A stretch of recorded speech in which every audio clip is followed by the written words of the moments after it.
आदाब नाजरीन, आप सभी का खैर मकदम है न्यूज़ 18 उर्दू में और मैं हूं सैयद अहमद जिलानी। आज दक्कनी खबरों में आप लोगों को दिखाएंगे हैदराबाद में फुटपाथ पे कारोबार करने वालों के वास्ते एक अच्छी खबर है और हिंदुस्तान के गांव की तरक्की कचरे से हो रही कते। यहाँ की पंचायत कचरे को बेच के गाँव की तरक्की कर रही।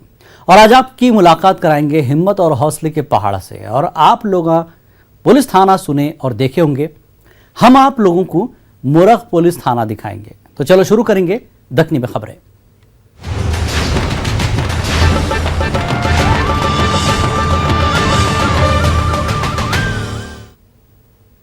हैदराबाद में फुटपाथ पे कारोबार करने वालों के वास्ते अच्छी खबर है। जीएचएमसी वाले छोटे मोटे कारोबार करने वालों को प्लास्टिक के दुकाना बना के दे रहे हैं।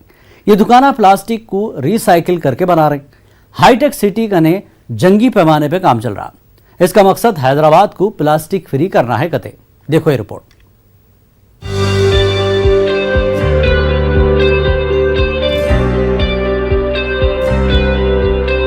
प्लास्टिक का इस्तेमाल खतरनाक है। इससे जान माल और माहौल को नुकसान है। प्लास्टिक को इस्तेमाल नको करो बोल के सब लोग पुकारा कर रहे हैं। जीएचएमसी वाले भी हैदराबाद को प्लास्टिक फ्री शहर बनाने की कोशिश कर रहे हैं। सिंगल यूज प्लास्टिक का इस्तेमाल करने वालों पे जुर्माने लगाने का सिलसिला भी जारी है और प्लास्टिक नको इस्तेमाल करो बोल के लोग समझा रहे हैं। जीएचएमसी वाले प्लास्टिक को दोबारा इस्तेमाल करके फुटपाथ पे कारोबार करने वालों के वास्ते प्लास्टिक के खूबसूरत छोटे छोटे दुकाना बना रहे हैं। ये दुकाना बोले तो स्टॉलों पे स्टॉला मारते हुए लोग चाय नाश्ता और खाने पीने का कारोबार भी कर सकते हैं, मगर यहाँ प्लास्टिक का इस्तेमाल पे पाबंदी रहेंगी। यहाँ पे चाय के कप्पा, बर्तन और दूसरे चीज़ा माहौल के हिसाब से रहेंगे। भुट्टा, मौस के पत्ते, बांस या स्टील के प्लेटा इस्तेमाल करना कते। इलाके को नॉन प्लास्टिक स्ट्रीट वेंडर का नाम दिए। जीएचएमसी जोनल कमिश्नर का बोलना है, हैदराबाद में पहली बार जीएचएमसी के हाईटेक सिटी में सड़कों के किनारे फुटपाथ पे है सो पूरे बंडियों को हटा के एक जगह प्लास्टिक के दुकाना लगाएंगे। यहाँ पे फूड कोर्ट, फूड सेफ्टी का पूरा ख्याल रखेंगे कते। दुकानदारों को ट्रेनिंग भी देंगे कते और सर्टिफिकेट भी। यहाँ पे mobile toilet, common washing area भी है कते। ये मॉडल जोन में फायर सेफ्टी के साथ सब सहूलत रहेंगे और गरीब लोगों को शोरूम के जैसा एहसास होगा। गली गली फिर के धूपों में, बारिश के पानियों में परेशान होने की जरूरत नहीं रहेगी। हाईटेक सिटी अयप्पा सोसाइटी के नजदीक सड़क के किनारे खाली जगह पे 55 प्लास्टिक के दुकाना तैयार हो रहे हैं। गुजरात की एक कंपनी ये स्टॉल रिसाइकिल प्लास्टिक से तैयार करे। एक दुकान की तैयारी के वास्ते 2000 प्लास्टिक के खाली बाटलों को रिसाइकिल बोले तो इसको पिघला के तैयार कर रहे हैं। एक प्लास्टिक की दुकान के वास्ते 90,000 रुपए का खर्चा आ रहा है। 55 दुकानों के वास्ते 40 टन प्लास्टिक को रिसाइकिल करे। जीएचएमसी की कोशिश अच्छी है। अगर ये स्कीम से गरीबों की गरीबी दूर करने के साथ साथ शहर की खूबसूरती में चार चांद लगाने के वास्ते है तो इससे बेचारे छोटे कारोबार करने वालों को कमाई का अच्छा जरिया मिलेगा और अफसरों, पुलिस और गुंडों से भी छुटकारा मिल जाएगा। हम ये उम्मीद कर रहे हैं जीएचएमसी पुराने शहर में भी ऐसी ही दुकाना लगा के पब्लिक को फायदा पहुँचाएंगी। Bureau report, news 18 Urdu. एक गांव ऐसा है जिसके कचरे में पैसा है। आप सोच रहे होंगे कैसा? वो ऐसा, हिंदुस्तान के गांव वालों के पास एक आसान फार्मूला है। इस पे हर कोई अमल करे तो आप लोग भी ये गाना गाने पे मजबूर हो जाते। मेरे देश की धरती सोना उगले उगले हीरे मोती। देखो ये रिपोर्ट। मेरे देश की धरती सोना उगले उगले हीरे मोती। मेरे देश की धरती, मेरे देश की धरती, मेरे देश की धरती सोना उगले उगले हीरे मोती। कचरा हर घर के वास्ते सिर का दर्द रहता, मगर मध्य प्रदेश के जिले मंदसौर का दलवादा गांव का कारोबार और यहाँ की तरक्की कचरे से छोरी कते।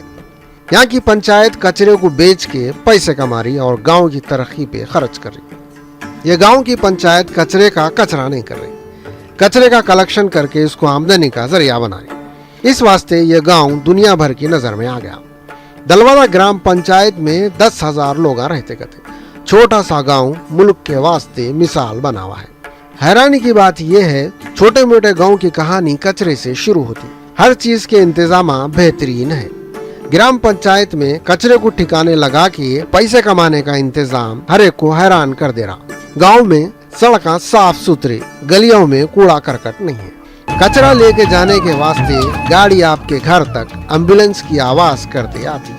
कचरा कचरे के वास्ते बनाए सो जगह ले जाके इसको अलग अलग करते। 2-3 साल से जो कचरे की गाड़ी चली है उससे बहुत अच्छा हुआ है, हमें इधर उधर कचरा फेंकना नहीं पड़ता है, तो बहुत अच्छा लगता है। और हम चाहते हैं कि पूरे देश में ऐसी साफ सफाई रहे और सबसे ज्यादा हमारे दलोदा में नंबर 1 पे हमारा दलोदा रहे। ग्राम पंचायत में कचरे को 20 अलग अलग किस्म में तकसीम कर दे। गलने वाला कचरा अलग, ये खाद बनाने के काम में आता। इसमें केचुए डाल के खाद बनाते। खाद को हमारे किसान भाइयां खरीदते। खाद के साथ कचरे की हर चीज को मुनासिब दाम पे बेचने का इंतजाम है।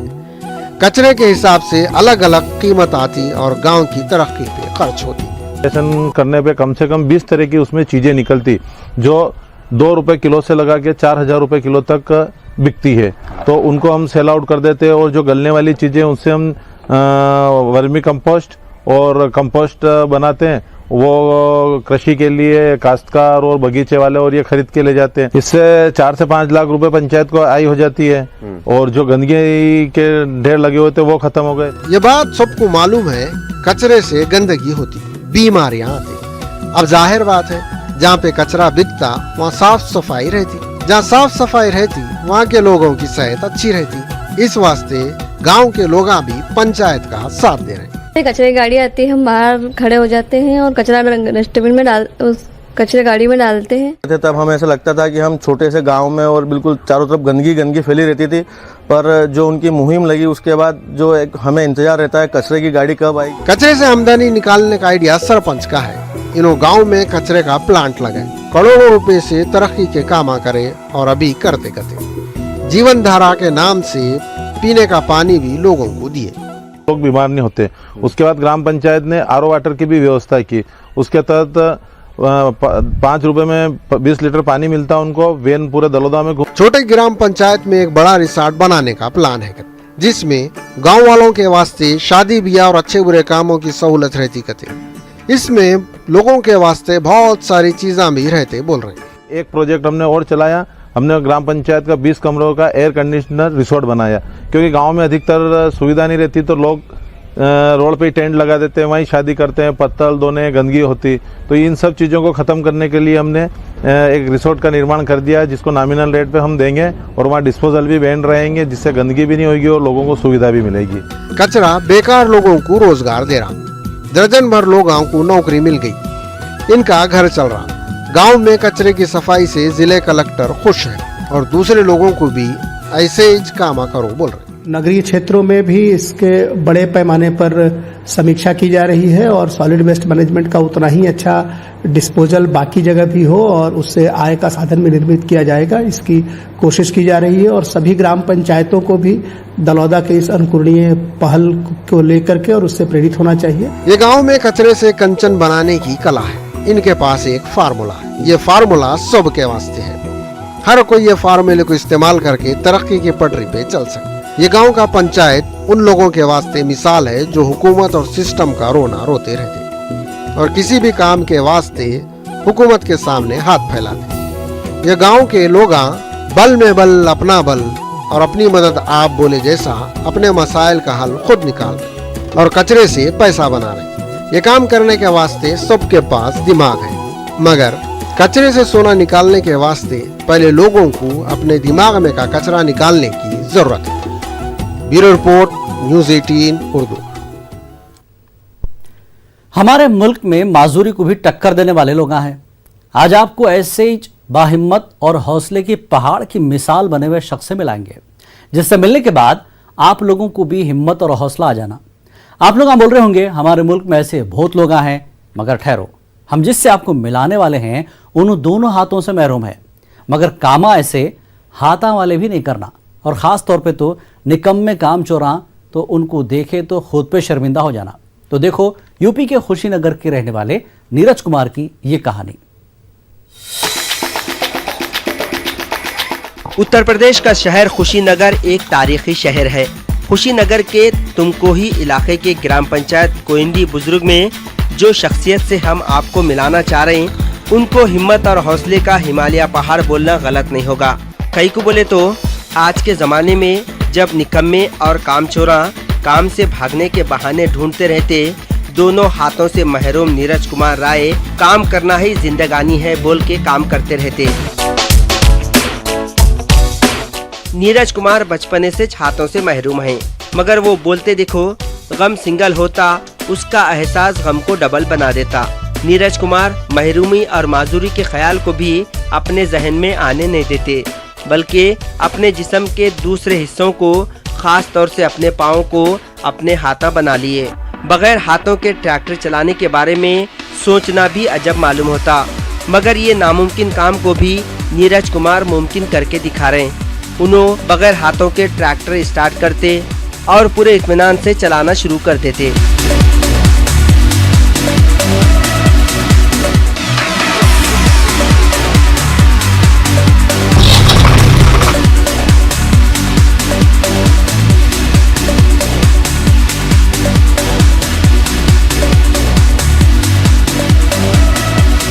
दिव्यांग में हुआ कि व्यक्ति किसी जगह जाता है, कोई काम करता है तो उससे एक झेप महसूस होता है, लेकिन मैंने आज तक इस चीज़ को कभी भी झेप महसूस नहीं होने दिया कि मैं दिव्यांग हूँ।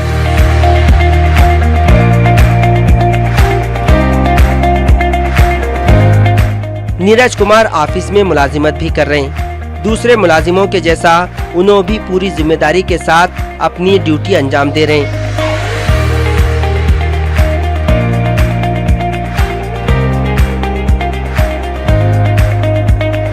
जो काम दूसरे मुलाजिमा हाथों से करते हैं, उन्होंने वो सब काम पाँव से पूरा कर रहे हैं।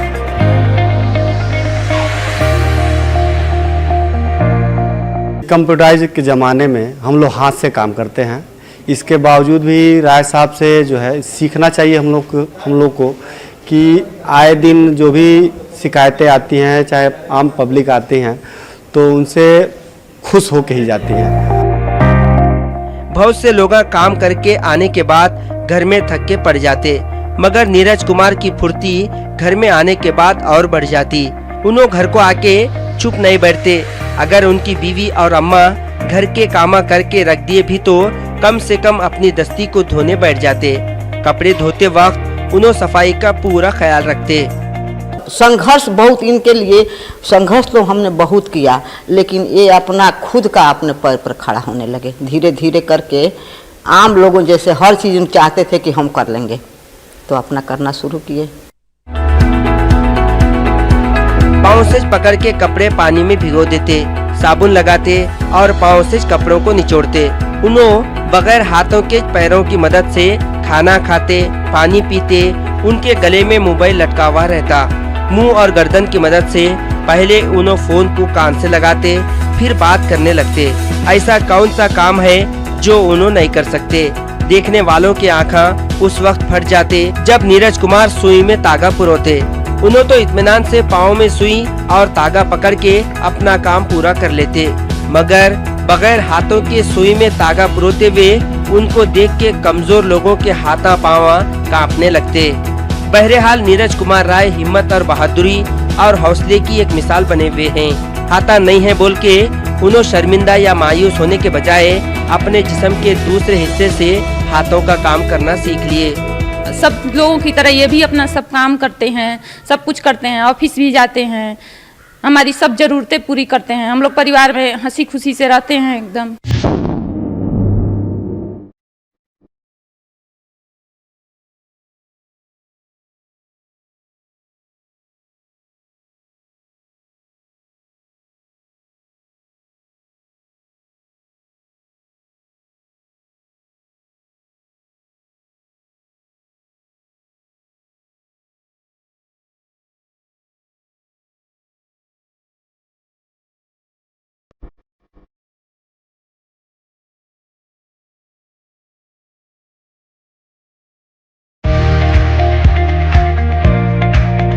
नीरज की मेहनत, उनकी खुददारी और जिम्मेदारी का एहसास नीरज को हाथों के नहीं होने का एहसास भी होने नहीं देता।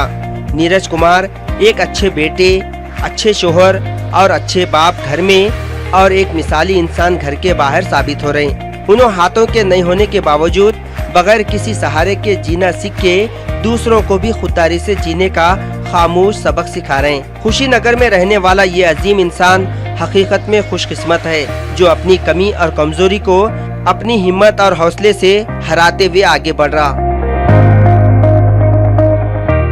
Bureau report, news 18 Urdu.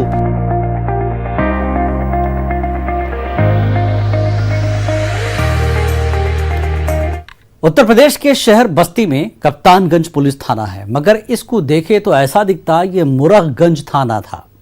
Police station में तो पुलिस वाले और मुलजिमा रहते, वहां पे मुरख का क्या काम? तो पूरी तफसील जानने के वास्ते देखो हमारी ये रिपोर्ट।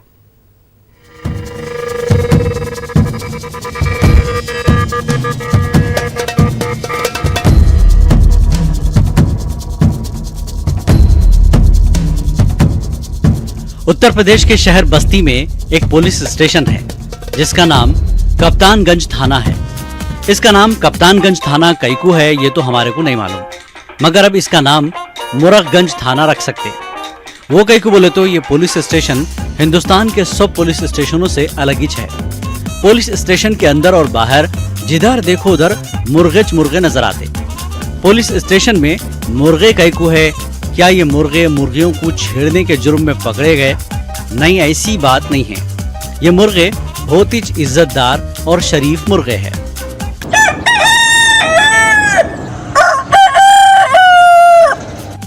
क्या ये मुर्गों की दूसरे मुर्गों से गैंगवार हुई थी? ऐसा भी कुछ नहीं है। ये मुर्गे बहुत ही मिलनसार मुर्गे हैं, लड़ाई झगड़े से बहुत दूर है। तो फिर थाने के अंगना में मुर्गों का क्या काम है? असल में बात यह है, यहाँ पे सैयद बाबा की दरगाह है। ये दरगाह के अकीदतमंदों में हिंदू और मुसलमान दोनों मजहब के लोग हैं। दरगाह में लोग अपने अपने मुरादा लेके आते और जब मन्नत पूरी हो जाती तो यहाँ के रिवाज के हिसाब से बाबा के नाम पे मुर्गा छोड़ देते। इनको सुरक्षित रखा जाता है। कोई जैसे कुत्ता या अन्य जानवर से सेफ हम लोग सुरक्षित रखते हैं इनको, इसीलिए रहने की एक अलग रूम है, उसमें शाम को कर दिया जाता है, सेफ उसमें रहते हैं। बाबा के अकीदतमंदों में पुलिस वाले भी है। पुलिस वाले बाबा के नाम के मुर्गों की देखभाल और खाने पीने का इंतजाम कर रहे हैं। मुर्गे भी बेफिक्र होके सारा दिन जहां दिल बोला फिरते रहते। पुलिस वाले रोजाना शाम को कुत्तों से बचाने मुर्गों को सेफ जगह रख देते। अब सवाल ये है, मुर्गों को चोरों से कैसा बचाते?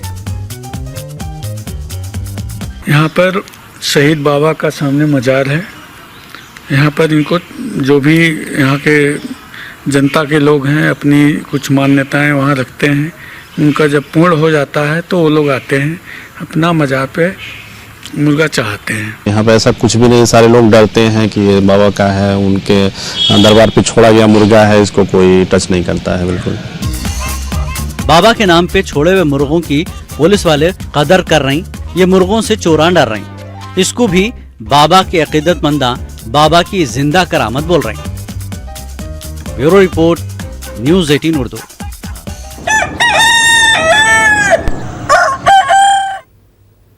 आंध्र प्रदेश के गोदावरी में 6वीं से 10वीं क्लास तक स्कूली बच्चों को डिजिटल क्लास से बहुत फायदा हो रहा थे। वैसे भी आजकल के बच्चे ज्यादा स्मार्ट हो गए और तालीम भी स्मार्ट तरीके से मिली तो बच्चों का मुस्तकबिल भी और स्मार्ट हो जाता। वो कैसा, देखो ये रिपोर्ट।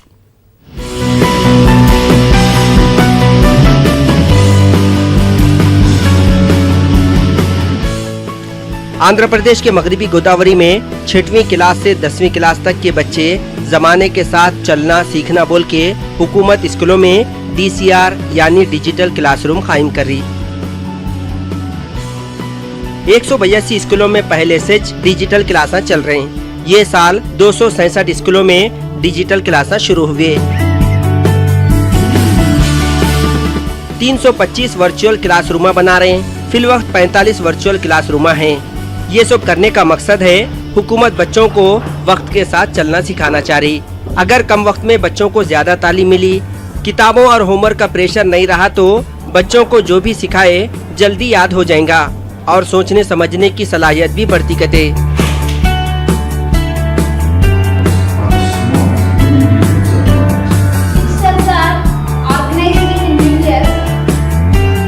जब से DCR शुरू करे बच्चे पाबंदी और शौक से क्लासों में हाजिर हो रहे हैं। एग्जाम में अच्छे नंबर ला रहे हैं। टीचरों को भी ज्यादा सर खपाने की जरूरत नहीं पड़ रही। थोड़ा समझा दिए तो बच्चे ज्यादा समझ रहे हैं।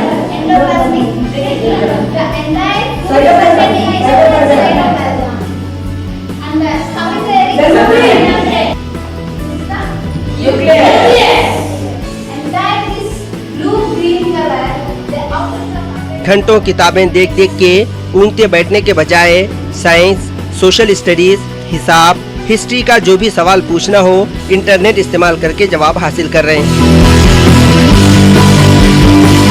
पीसीआर से जहां बच्चों को कम वक्त में ज्यादा फायदा हो रहा, वहीं टीचरों को पढ़ाना कम पड़ रहा, आराम ज्यादा मिल रहा, जिससे ये शक हो रहा आगे चल के बच्चों की नज़र में इंटरनेट की अहमियत ज्यादा, टीचरों की कदर कहीं कम तो नहीं होंगी। Bureau report, news 18 Urdu. ये फैशन के दौर में जहां पे हर शख्स मर्सिडीज और BMW जैसी महंगी कारों में सफर करना पसंद करता, ऐसे दौर में आज भी बहुत से मकामों पे रिवायात ऐसी है कि लोग महंगे गाड़ियां छोड़ के बैलगाड़ियों में खुशी खुशी सफर कर रहे हैं। वो कैकू, आप देखो ये रिपोर्ट। मेरे को दो इजाजत, आदाब।